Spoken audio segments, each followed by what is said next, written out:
Good afternoon, everybody. I'd like to welcome you all to the next of our question and answer sessions today with John Boys from BE Boys. Good afternoon, John. Afternoon, Paul. And got David Lord, Head of Construction. Afternoon, Paul. Thank you. So, John, if you could just give us a brief overview of the business, please. Yeah, so BE Boys is celebrating its 60th year in business this year. It was set up by my parents. I'm second generation, along with two brothers. We own the business, and we basically operate three types of business.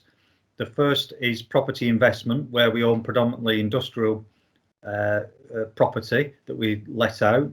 The second is property development, which is building homes and factories to either sell or, in the case of factories, perhaps rent them out.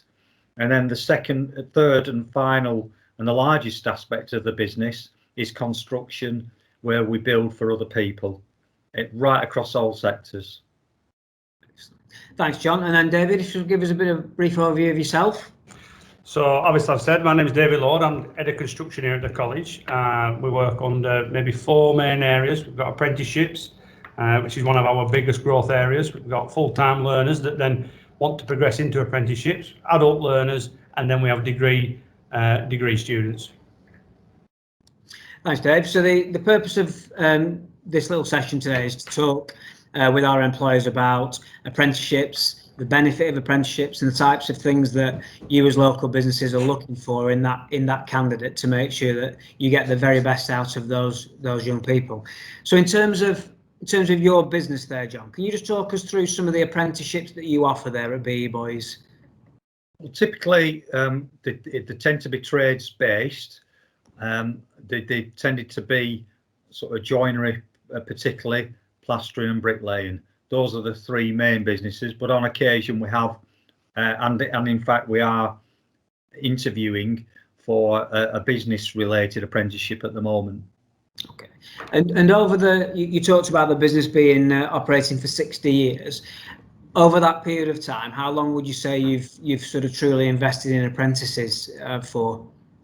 Well, I think my father said within 12 months he'd taken on his first apprentice, so that would be 1962 back in the day, and he did. I think the beauty of it is. A good number of them, Paul, stay with us for a good number of years, but on occasion they will leave because, perhaps they got families, got kids and so on, and they want to progress and earn more money. But the grass isn't always greener, as we know. And what is happening right now, and certainly these last couple of years, is that we've got a lot of people who have been time served for 20 odd years, and they're coming back to BE Boys and working either as direct employees or as subcontractors. Okay. So hopefully we did something right the first time around, and they wanted to return back and do some more. And I'm talking about joiners and plasterers in particular, and ground workers for that matter. Okay. So essentially, aside of 1 year, you've worked with apprentices for 59 years of your existence. Yeah. So it's a fair achievement, isn't it? Yeah. So. What we're trying to achieve through these conversations, obviously there's been a lot of upheaval over the past 12 months, in particular with the school leaver age group, with being out of school, in school, and kind of very up and down in terms of their education and things along those lines. And with that has obviously come lower numbers of apprentice opportunities in certain sectors. And the whole purpose of this is to get across to our young people that there are apprenticeships available, and it is still that valued route for that young person to take. So from a BE Boys point of view, and yourself sort of personally, I guess, what character traits are you looking for in that ideal candidate? I think firstly, you've got to bear in mind from time to time that business and the business community in general, it can be quite tight and therefore very competitive for places. So a young person's got to imagine that, I'm sad to say, but it is a competition, and you've really got to put your best case forward. In my opinion, we can soon seek out those who are being honest and those who aren't being so quite honest, and they might think they can perhaps be a bit expansive with the truth, but we will ask questions that will sort of find out whether it's been talking straight or not. So and the recommendation to any apprentice, potential apprentices, be honest about yourself, what you're trying to get out of it, what you're looking for and why you're looking for it, and hopefully you're being genuine and you're being you're committed to the cause. So we're looking for commitment. Another very simple sort of piece of guidance and advice is, getting out of bed of a morning, making sure that you're on time. If you're getting picked up, we work in the construction industry, work throughout the northwest. Sometimes you've got to be picked up at 6:30 in the morning, or even earlier than that sometimes, to get out to a site to beat the traffic, and vice versa coming back. So consistency and punctuality are very important things. Never underestimate those very basic things. Taking a genuine interest in the things that your immediate supervisor is trying to show you. You know what I mean? Take an interest. Back to the sort of the initial aspects, do your research on the company that you're going to be interviewed by. Don't guess, don't wing it. Spend 15-20 minutes of your time on the internet, or maybe somebody's dad who might work in the building trade. Ask him, he might know about Beanie Boys in my case, you know what I mean? Don't guess. And I think potential employers like the fact that you've done your own work on the business, and I think it's a little bit flattering sometimes that you've done that piece of work, you know what I mean? And I'm talking from experience. I do a lot of interviewing. You'll be amazed how many people were middle-aged and such like, and they haven't bothered to research the company that they're going to attend an interview for. So somebody, for a school leaver, to have done that piece of work is important. Tell us a bit about yourself. What interests have you got? Don't just shrug your shoulders. Have you got anything, however I don't know, however sort of small that aspect might be, you might just latch onto something that your interviewer actually has a similar interest. Yeah. Thanks, John. Just spark. David, have you anything to add from that, from a student perspective, in the fact that you've got experience in working with young people, sometimes ahead of an apprenticeship? I mean, well, just adding on really a little bit to what John said. I agree with that, John, about they need to open up about themselves, tell you a little bit about them. You can see if someone's got a real keen interest in something in construction, because let's be honest, it's a tough job, isn't it? And you've got to enjoy it. You've got to want to enjoy it. And if you enjoy it, you'll get a lot out of it from a teaching point of view.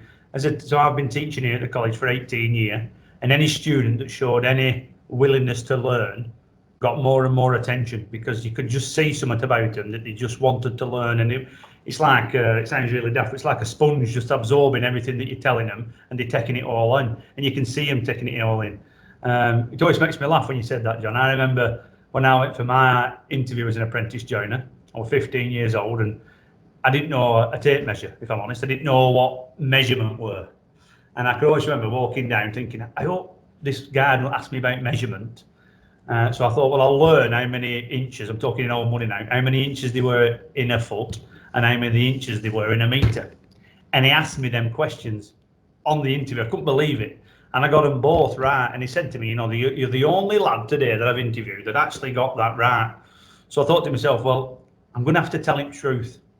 Because if I don't tell him truth, he's going to find out if I get this job. I said, well, if I'm honest with you, I said, I've been reading this tape measure, aren't we? He said, yeah, you have. He said, but at least you took the ambition to read it.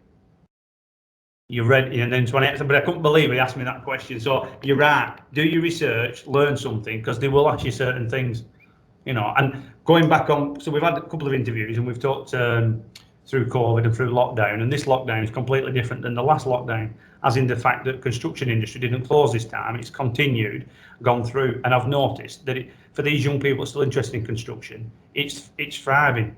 If I look at our apprenticeship numbers at this point of last year, we have got more apprentices in construction now than we have last year at the same point in time. So you'll know more because you're on the shop floor, John, you're out there doing it. But I can tell that there's definitely an upward cycle for construction, and there's a lot more people getting interested in it, and they see it as a really good future. You know, you can be a joiner one day, can't you? And next you can be running a company with 2 or 3 people working for you. So the world's the oyster for these young people, really. Thanks, David. So, John, from the fact that you're a leading employer and you've already told us that you've been employing apprentices for 59 years, can you give us some examples of how you support those apprentices in employment with yourselves? Yeah, I think trying to put them with the same tradesman for a good length of time.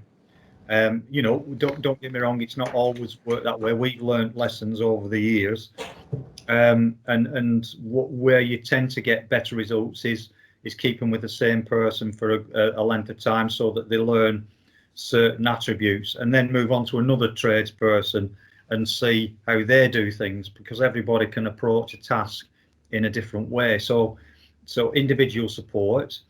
We what we've done probably the last 5 and 6 years is really ratcheted up our training levels. So there's a lot more emphasis on health and safety and skills training, and a lot of peripheral things, you might say, but things that all build you up to a better employee. Yeah. Paul, you're on mute, Paul.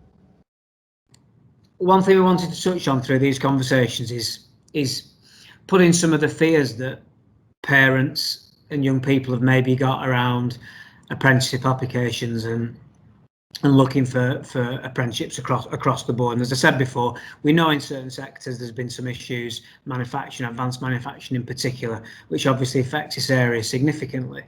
But in terms of kind of what's on the horizon for construction, obviously there are a number of different technologies, we know about that. But kind of just to put into context about your industry and how it's evolved so much over the past, I mean, I'm guessing it changes radically over the time anyway, but can you give some examples to the people listening, the parents and the young people and the carers, about some of the technologies that are going to sort of develop and bring different roles into the construction industry in the coming years? Yeah, and don't just think about construction businesses in terms of your house build, your typical local builder. You know, there are modern methods of construction are going to come to the fore in greater numbers over the coming years, because the sort of the green standards, if you will, the insulation standards, the net zero is being talked about more and more. These sort of things are going to affect design of homes and how they're built. So there's going to be a lot more factory-based manufacture that still needs trades, but they'll be doing it they won't have to do it in the wet and the wind and the rain. They'll be doing it in factory conditions and quality checked in those scenarios.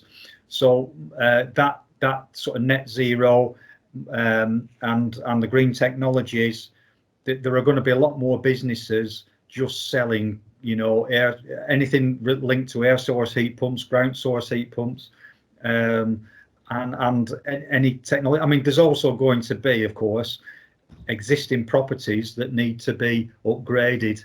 So I don't honestly believe the government incentives for the green technologies really work the first time around, but it might be that the take-up will improve if they can make it a bit more user-friendly, shall we say, to people who want that work doing or are considering that work being done.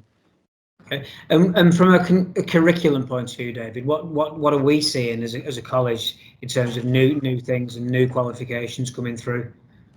Well, most of the new technologies aren't really in the craft area. John's right there. The modular construction methods are coming in, so they, you know, having to learn to prefabricate elements of a build before it actually goes onto site. But we've seen it more of an uptake in the plumbing industry, in the electrical industry, and the professional construction route, because now with the theodolites and the GPS and the drone technology, surveying a roof or a structure, you no longer need to get a scaffold out, no longer need to get a ladder out. You can just do it from the ground. So we've seen that these elements of that we've started to dip our toe in and looking at it. When you look at boilers, necessarily now you can fit a boiler if you're an electrician, because they'll be electric, and all you'll need is a 13-amp plug.